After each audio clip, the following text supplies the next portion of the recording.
आज का हमारा लेक्चर है regional aspirations. This is very important chapter.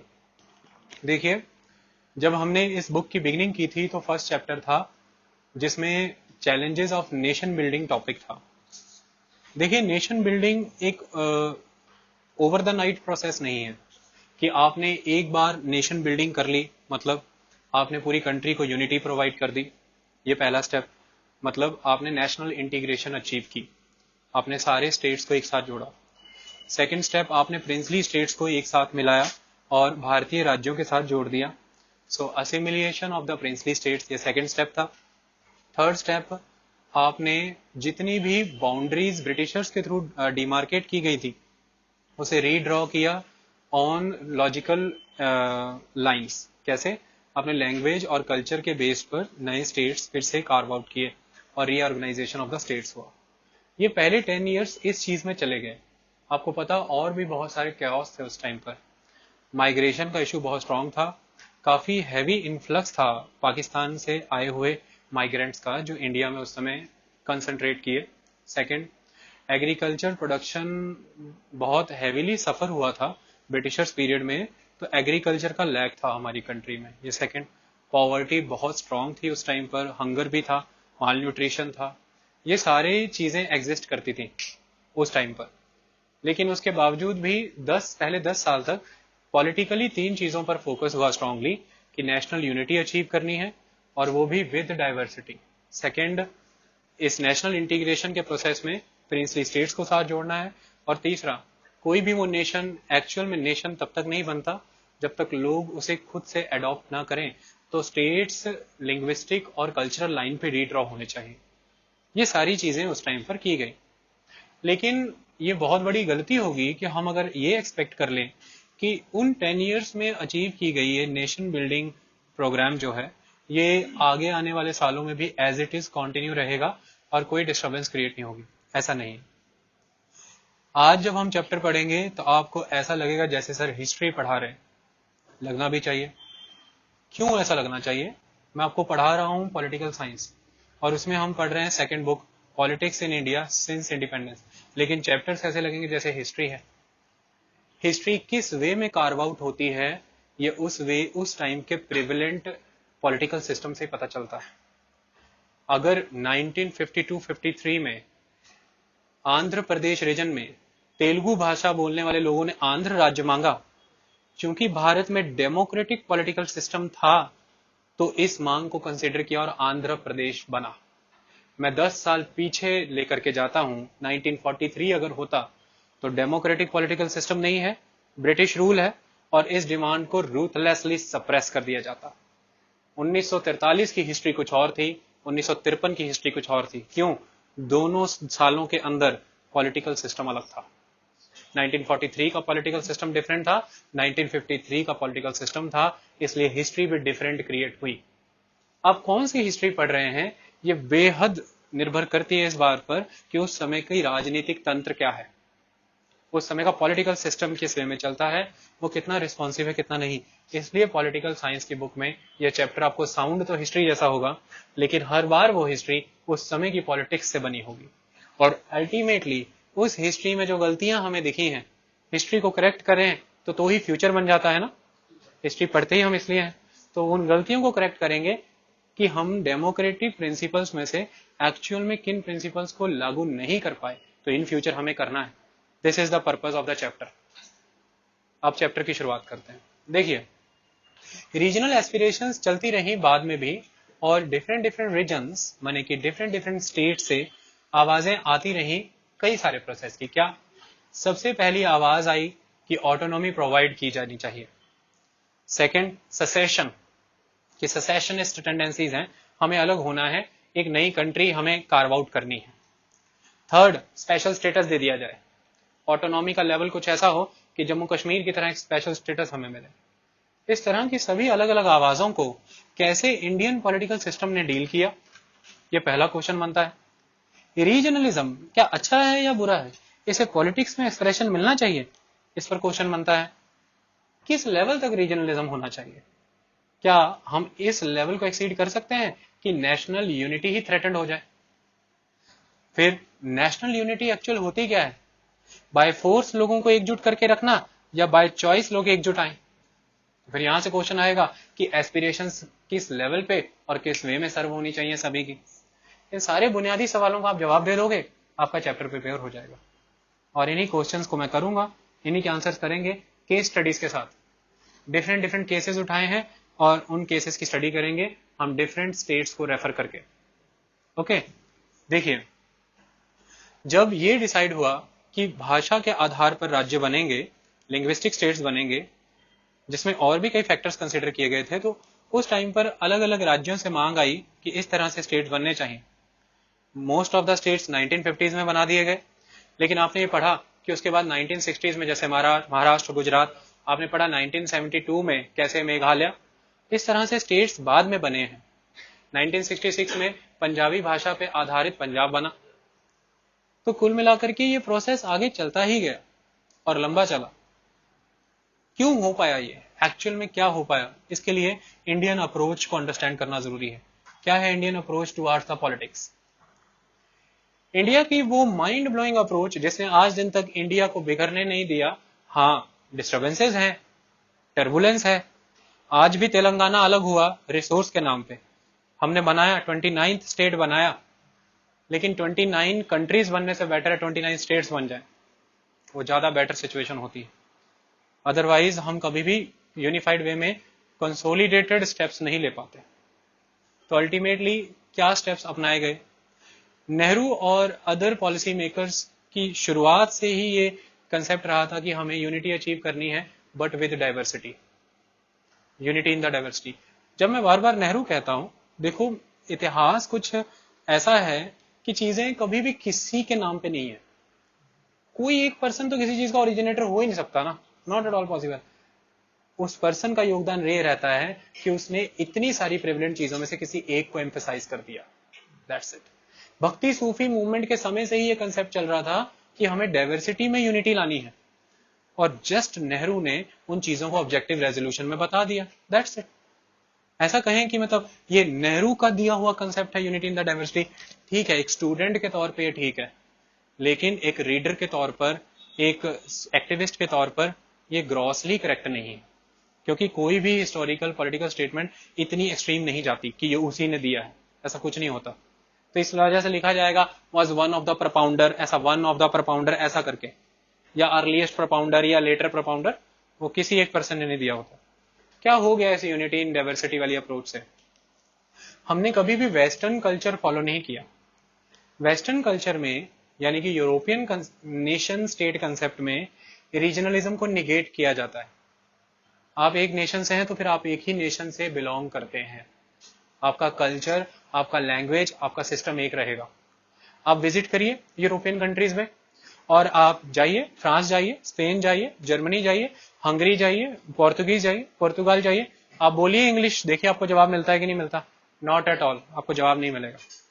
हमारी स्टूडेंट अभी अभी सुप्रीत सिंगापुर गई थी, कोई जवाब देने वाला नहीं था इंग्लिश में।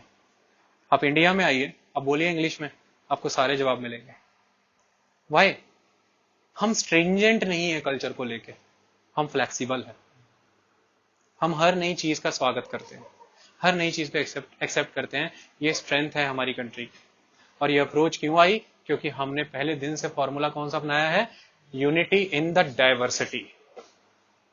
अपनी भाषा को बचाए रखने के लिए यह कतई जरूरी नहीं है कि आप दूसरी भाषाओं को स्वीकार ना करें। आपकी भाषा को बचाने का सबसे बेस्ट तरीका है कि आप दूसरी भाषाओं के साथ प्रयोग करते ही रहें, जिससे आपकी भाषा और मजबूत होती है। That's it. ये कंसेप्ट भारत ने अपनाया डे वन से। तो हमने जब भी यूनिटी इन डाइवर्सिटी की बात की, हमने ऐसा कहा कि हाँ, एक नेशनल एस्पेक्ट होना चाहिए, एक नेशन होना चाहिए, लेकिन कभी भी ये नहीं कहा कि रीजनल आइडेंटिटी को निगेट कर दिया जाए। ऐसा किसी प्रोसेस में नजर नहीं आया। भारत ने जब 1950s में कॉन्स्टिट्यूशन 26 जनवरी को एक्सेप्ट किया, तब ये क्लियर कर दिया था कि 15 साल तक इंग्लिश जो है वो ऑफिशियल लैंग्वेज रहेगी, लेकिन 15 साल पूरे होते ही एक ही सिंगल ऑफिशियल लैंग्वेज होगी, हिंदी। जनवरी 1965 को 15 साल पूरे हुए, सिंगल ऑफिशियल लैंग्वेज लागू करने जा रही थे हम, हिंदी। और उसी समय तमिलनाडु में प्रोटेस्ट हो गए। लाल बहादुर शास्त्री की सरकार थी, प्रोटेस्ट बहुत वायलेंट हुए। लाल बहादुर शास्त्री ने ऑल इंडिया रेडियो पे आके बोला कि नेहरू जी के विजन को मैं जिंदा रखूंगा जब तक तमिलनाडु के लोग चाहें कि English as it is continue हो, तब तक इंग्लिश कंटिन्यू होगी। तमिलनाडु कभी अलग नहीं हुआ हमसे, वरना लेवल इस तक पहुंच गया था कि तमिलनाडु टूट सकता था उस समय। लेकिन हमने रीजनल एस्पिरेशन को अकोमोडेट कर लिया, तमिलनाडु साथ है, कोई दिक्कत की बात नहीं। सो कुल मिलाकर के ऐसे बहुत सारे प्रोविजंस हैं कॉन्स्टिट्यूशन में और पॉलिटिकल सिस्टम है जिसके तहत हम डिफरेंट डिफरेंट रीजनल अप्रोचेस को एक्सेप्ट करते रहे हैं समय समय पर। और हमने नेशनल यूनिटी फॉर्ज करने के लिए कभी भी यूनिटी के कंसेप्ट को यूज नहीं किया, डाइवर्सिटी के कंसेप्ट को यूज किया है कि सारी सबकी डाइवर्सिटी को रिस्पेक्ट कर दो, एड्रेस कर दो, यूनिटी अपने आप बनी रहेगी। क्यों? फिर वो टूट के जाना ही नहीं चाहेंगे, और जब वो टूटना ही नहीं चाह रहे तो वो नेशनल फ्रेमवर्क में ही रह के काम करेंगे। और सेकंड एस्पेक्ट, ये सारा कुछ होना चाहिए कॉन्स्टिट्यूशनल फ्रेमवर्क के तहत। मतलब अगर कोई भी रीजनल डिमांड आती है तब तक उस डिमांड को निगेट नहीं करना जब तक वो कॉन्स्टिट्यूशनल फ्रेमवर्क के तहत आ रही है। कॉन्स्टिट्यूशन में जो आउटलेट्स दिए गए हैं, जो पाथवेज दिए गए हैं, जब तक वो रीजनल एस्पिरेशन वहां से सर्व हो रही है उसे कंस्ट्रक्टिव वे में एड्रेस करिए, डिस्ट्रक्टिव वे में नहीं। अगर वो एक्स्ट्रा कॉन्स्टिट्यूशनल जा रही है, कॉन्स्टिट्यूशन के बाहर से इंसर्जेंसी हो गई है, मिलिटेंसी हो गई है, फिर आप अपने टूल्स इस्तेमाल कर सकते हैं। लेकिन देखिए कि ग्राउंड्स क्या बनी जो ऐसे हो गए। अब आज ये एनालिसिस होगा कि इंडिया ने ये दोनों ही स्टेप्स अपनाए। एक स्टेप में मुंह की खानी पड़ी और जैसे स्टेप बदला राजीव गांधी के समय में, हर जगह पे सब कुछ सेटल हो गया। ये भी आज आप समझोगे। आई बात समझ में? अब मैं अलग अलग स्टेट्स बताता हूं और उसी के थ्रू कहानी आगे लेके चलता हूं। बुक में शुरुआत जम्मू कश्मीर से की है, मैं वहां से नहीं करूंगा। हम शुरुआत करते हैं तमिलनाडु की कहानी से। पहले लार्जर एस्पेक्ट पे पढ़ते हैं, साउथ एंड नॉर्थ, फिर स्टेट पढ़ेंगे। चलिए, तमिलनाडु एक बहुत इंपॉर्टेंट स्टेट है आज की डेट में, लेकिन ये पहले सिर्फ तमिलनाडु नहीं था, ये मद्रास प्रेसिडेंसी थी और ये ऑल इन ऑल सारा साउथ कवर करता था। इसलिए हम आज बात साउथ और नॉर्थ की करने जा रहे हैं। चलिए समझाते हैं कुछ चीजें। देखिए, एक पर्सनैलिटी है तमिलनाडु की, उन्हें पेरियार कहा जाता है। तमिल भाषा में पेरियार कहा जाता है जो रिस्पेक्टेड होता है, द रिस्पेक्टेड पर्सन। आपने चेन्नई एक्सप्रेस देखी होगी, वो अपने फादर के बारे में कहती है पेरियार, मतलब the respected person in the village. Periyar कौन है? ईवी रामास्वामी नाइकर। ईवी रामास्वामी नाइकर कौन है एक्चुअली में? देखिए, ईवी रामास्वामी नाइकर कांग्रेस के ही पहले मेंबर हुआ करते थे। 1925 में उन्होंने कांग्रेस छोड़ दी क्योंकि कांग्रेस के सेशन में चेयर्स का अरेंजमेंट कुछ ऐसा था जिसमें मेन स्ट्रीम चेयर्स में दलितों के लिए चेयर्स नहीं थे। तब पहली बार मोह टूटा रामास्वामी नाइकर का कि कांग्रेस कहीं ना कहीं कास्ट सिस्टम को नर्चर करती है, दबी आवाज में सही लेकिन प्रमोट करती है। और उसके बाद उन्होंने सेल्फ रिस्पेक्ट मूवमेंट स्टार्ट कर दी। ये क्वेश्चन बहुत बार आता है कि सेल्फ रिस्पेक्ट मूवमेंट किसकी थी? ये ईवी रामास्वामी नाइकर की थी और ये दक्षिण भारत में हुई है, मेनली मद्रास प्रेसिडेंसी, आज का तमिलनाडु। ये किसके विरुद्ध हुई? ये ब्राह्मणों के विरुद्ध हुई। ये किसके विरुद्ध हुई? नॉर्थ इंडिया के विरुद्ध हुई। ये किसके विरुद्ध हुई? ये आर्यों के विरुद्ध हुई। ये किसके विरुद्ध हुई? ये हिंदी के विरुद्ध हुई। अब मैं सारी कोरोलरीज को एक्सप्लेन करता हूं। नॉर्थ इंडिया, आर्य, ब्राह्मण, हिंदू, हिंदी, क्या सिस्टम है ये? देखिए, एक बात आप मान के चलिएगा, हिंदी बहुत यंग लैंग्वेज है और रीजनल लैंग्वेजेस बहुत पुरानी लैंग्वेजेस है। लोकल लैंग्वेजेस ज्यादा पुरानी है हिंदी से, हिंदी बाद की डेवलपमेंट है। और बहुत पुरानी लैंग्वेज है तमिल। तमिल लिटरेचर बहुत पुराना है और तमिल आर्ट वर्क्स भी बहुत ओल्ड है।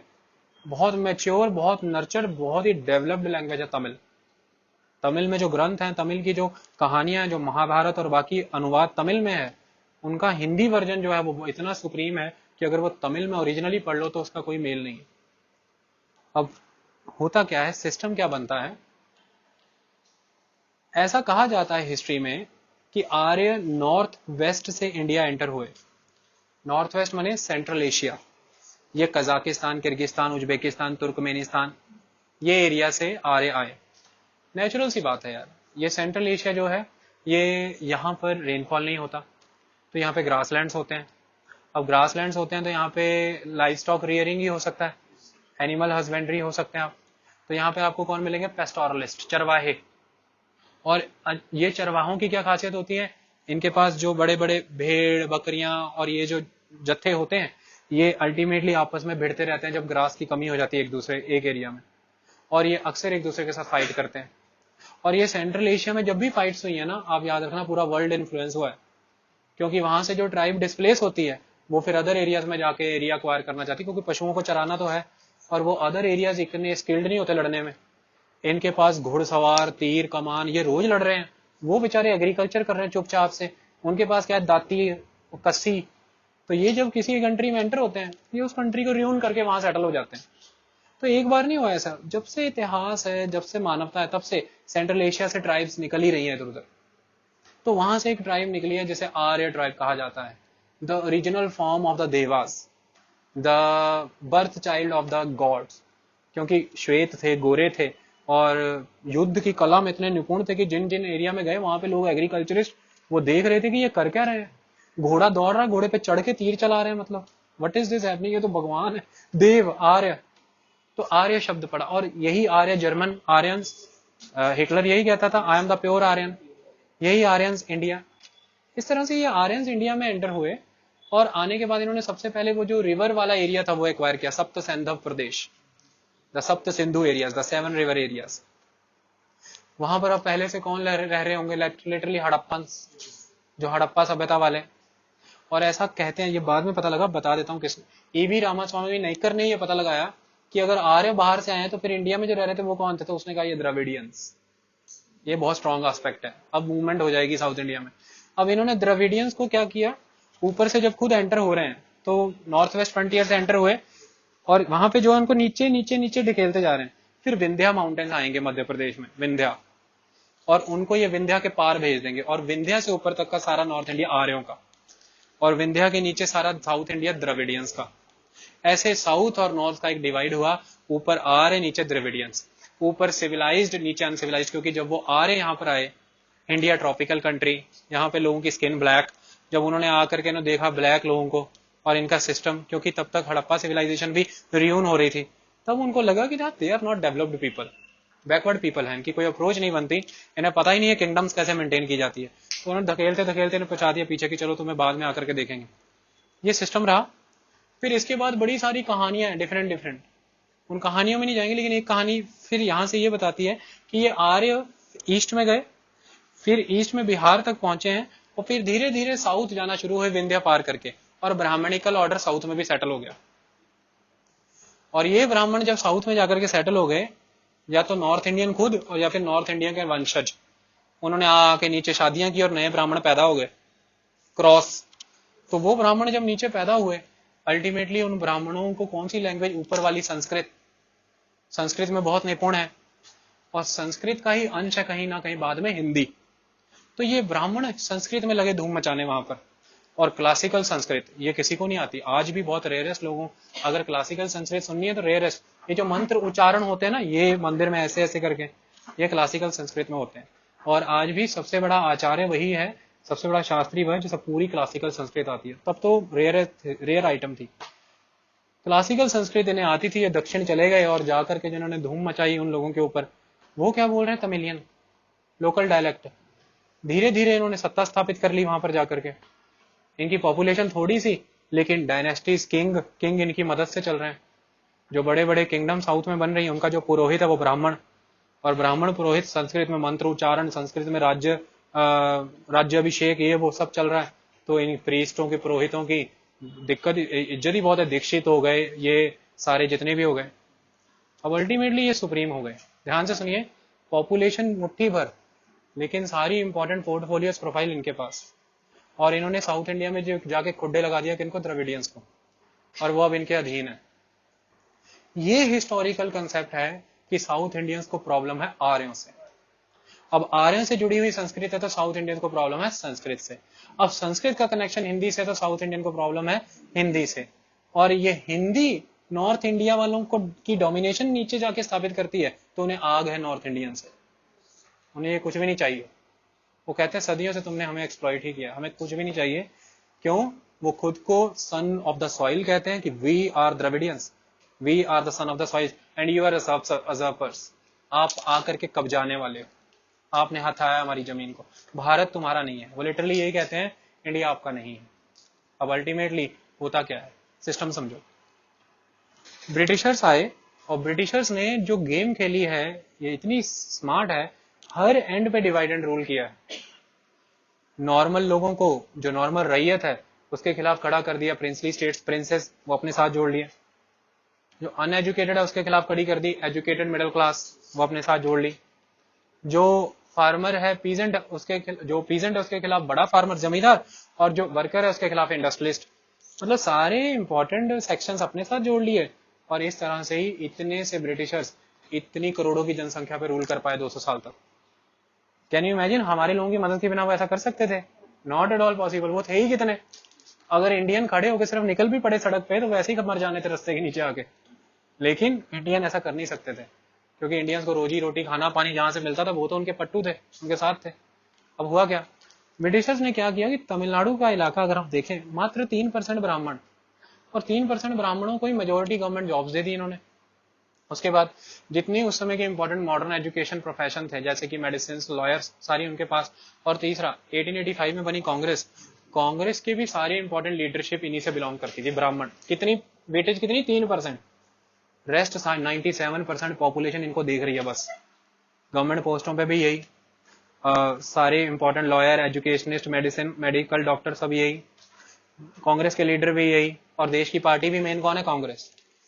हो गया फिर तो हमारा, और ये क्या करेंगे, डोमिनेंस। तो ये थॉट पहले दिन से ही इनके माइंड में था, साउथ इंडियंस के माइंड में। अब अल्टीमेटली होता क्या है, 1925 में ईवी रामास्वामी नायकर अलग हो जाते हैं कांग्रेस से, सेल्फ रिस्पेक्ट मूवमेंट चलाते तमिलनाडु में, और इस मूवमेंट के दौरान वो ये कहते हैं कि कास्ट सिस्टम एक्चुअल में एग्जिस्ट करता ही नहीं है, ऐसी कोई चीज नहीं है, इसे ब्रेक करना होगा, मेरिट और विजडम से ऊपर कुछ भी नहीं है।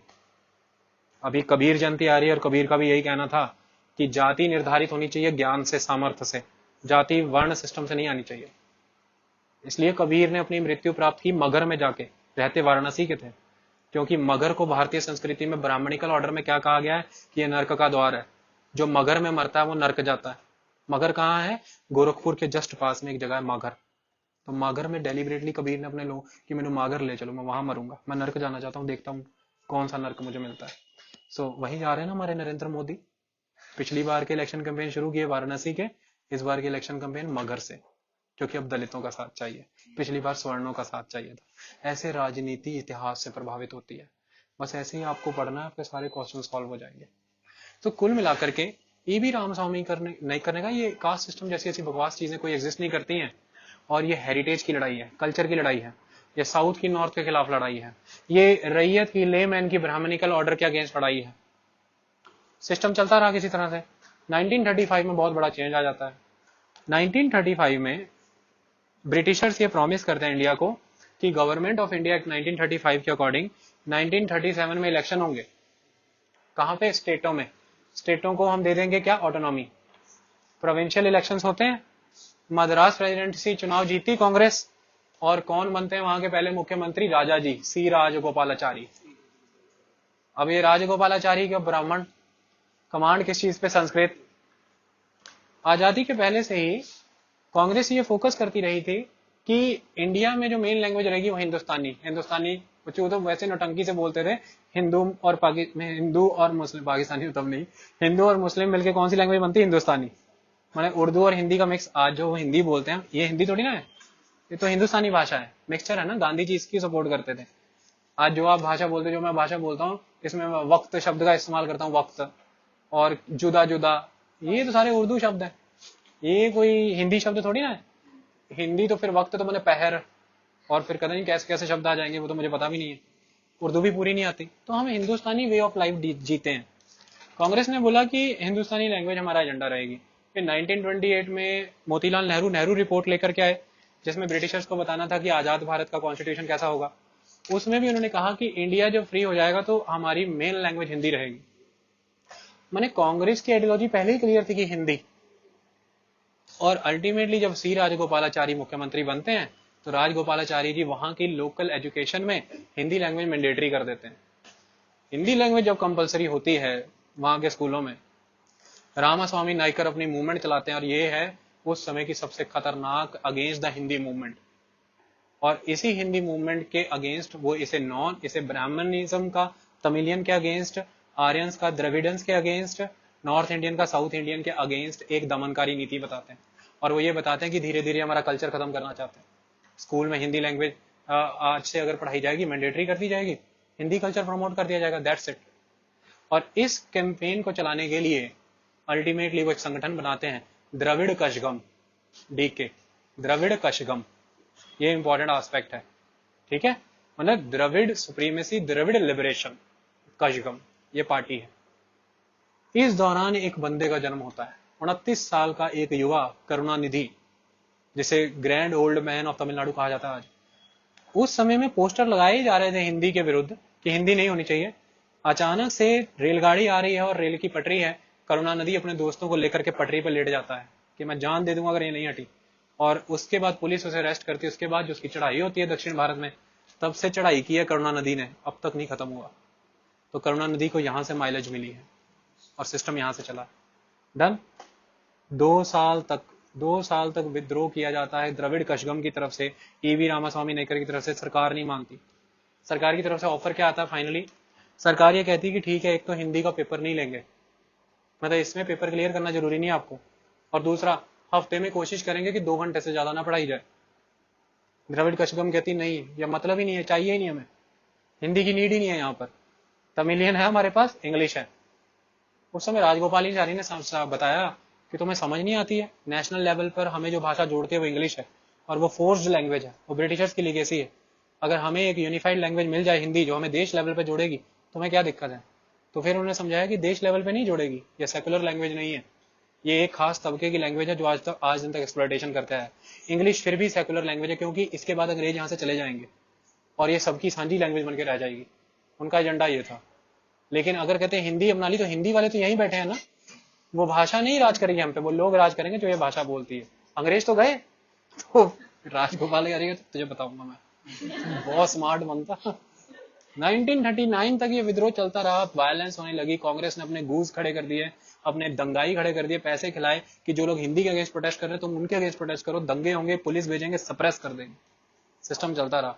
फाइनली 1939 में कांग्रेस के मंत्रीगण इस्तीफा देते हैं, क्योंकि वर्ल्ड वार 2 में कांग्रेस को घसीट लिया जाता है, और फिर 1940 में हिंदी बैन की जाती है तमिलनाडु में, फिर जाके ये विद्रोह दबता है। लेकिन ध्यान से 1953 का समय आ गया, अब फिर से मूवमेंट स्टार्ट होगी साउथ इंडिया में, और ये मूवमेंट अब 3 मुद्दों के अराउंड है। ये 3 मुद्दे बहुत स्ट्रांग है, और इस बार ये द्रविड़ कशगम नहीं है, ये द्रविड़ मुनेत्र कशगम है, डीएम के, क्योंकि द्रविड़ कशगम वीक पड़ेगी और उसमें अब मुनेत्र शब्द जोड़ा जाएगा, और अब बनेंगे करुणानिधि हीरो द्रविड़ मुनेत्र कशगम के। देखिए 53-54 में ये क्यों कैसा होता है और कैसे ये गेम चलती है। मैंने हिस्टोरिकल बैकग्राउंड क्लियर कराई, अब आपको बहुत सारी चीजें क्लियर होगी। अब क्या होगा,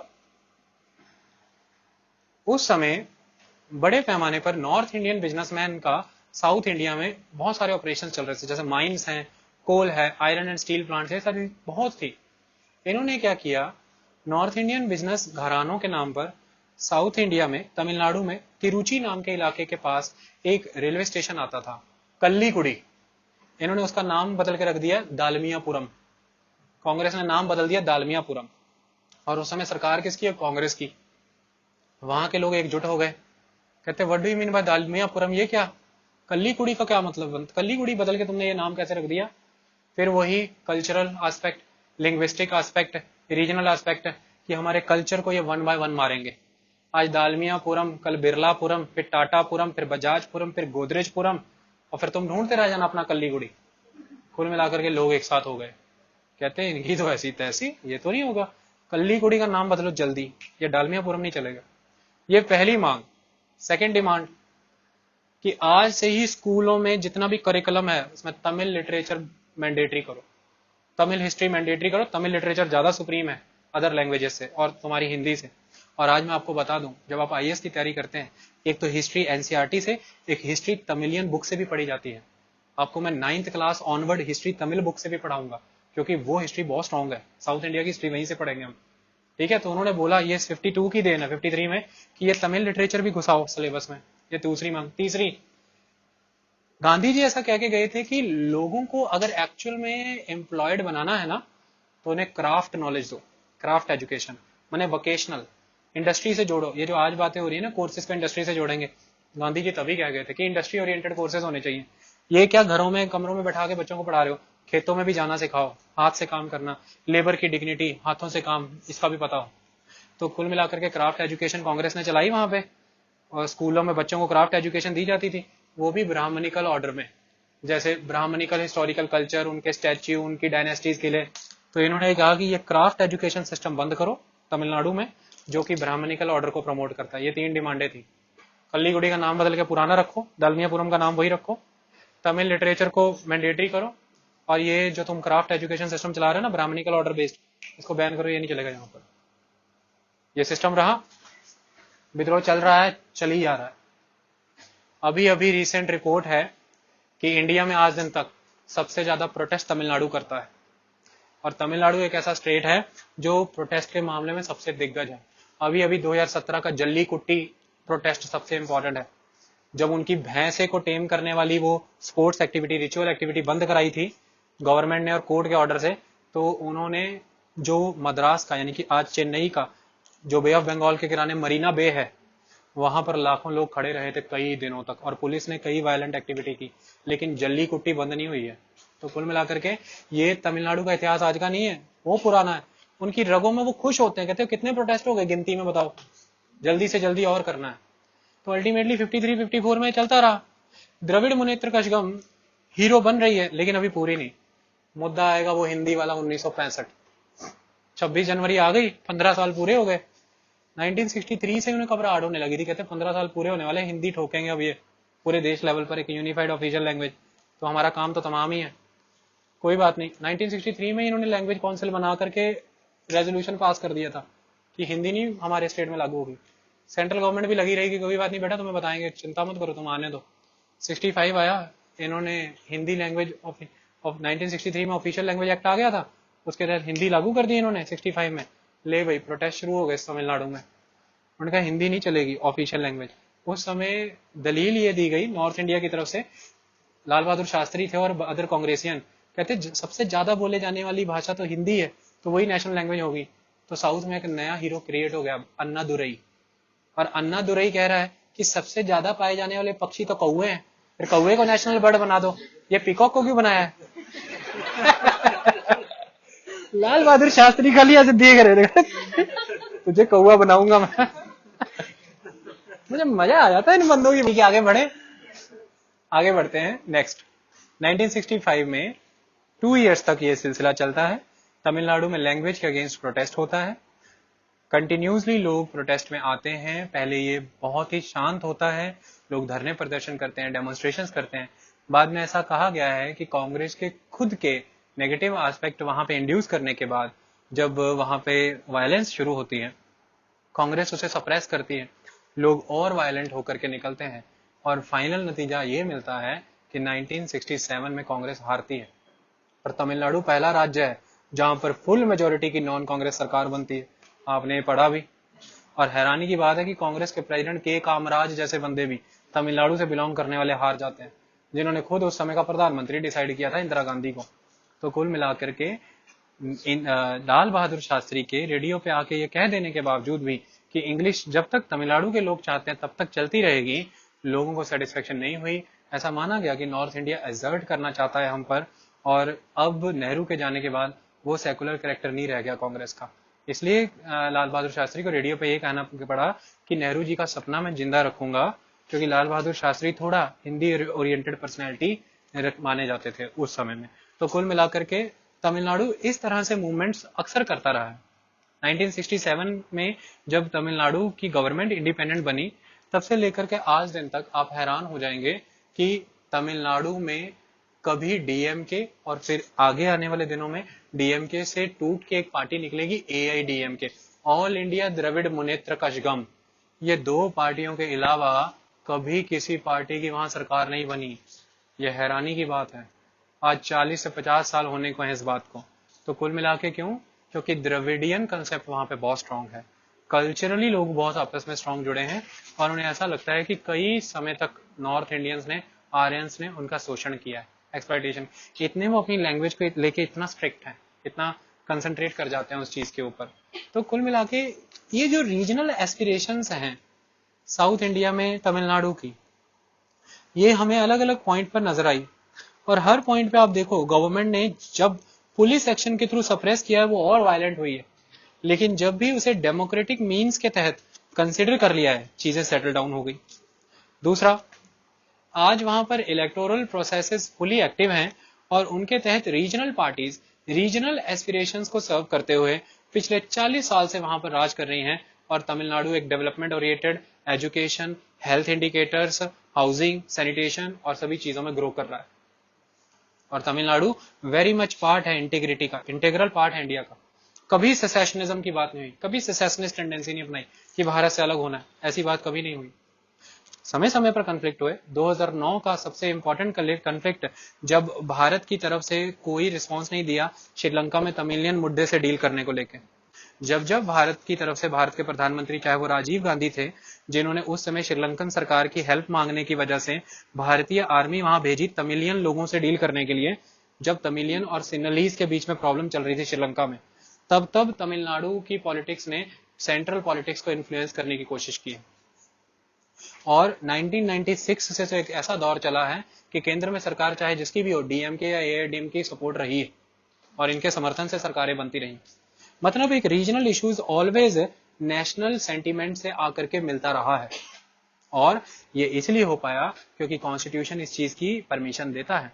इंडिया ने यूनिटी इन द डाइवर्सिटी का फॉर्मेट अपनाया है, लैंग्वेज, कल्चरल, रिलीजियस एस्पिरेशंस को सेटिस्फाई किया जाता है, और हमारे पॉलिटिकल पार्टीज, हमारे पॉलिटिकल एक्सपेरिमेंट कुछ इतने यूनिक हैं कि दबाने की बजाय रीजनल एस्पिरेशंस को सर्व कर रहे हैं। हमारे यहाँ पर पॉलिटिकल पार्टी सिस्टम ऐसा बनाया गया है कि यूरोप की तरह आपको नेशनलिज्म थोपना नहीं है, उल्टा आप regional issues, regional language, regional concept के ऊपर इलेक्शंस एड्रेस कर सकते हो। इसलिए लोग रीजनल पार्टी से ज्यादा कनेक्टेड महसूस करते हैं। That is the unique aspect with the India. तो मतलब कभी भी रीजनल एस्पिरेशंस को एक्सप्रेस करना in the politics is not wrong. Regional aspirations politics में एक्सप्रेस होनी ही चाहिए, लेकिन डेमोक्रेटिक फ्रेमवर्क के अंदर, और इसका सोल्यूशन भी डेमोक्रेटिक होना चाहिए जिससे कि नेशनल इंटीग्रिटी हार्म नहीं हो। ऐसा जब तक होगा राज्य आपसे मिले रहेंगे। इसके अलावा केस स्टडी करते हैं अब नॉर्थ ईस्टर्न स्टेट्स की, क्योंकि सीक्वेंस में अब वही आता है।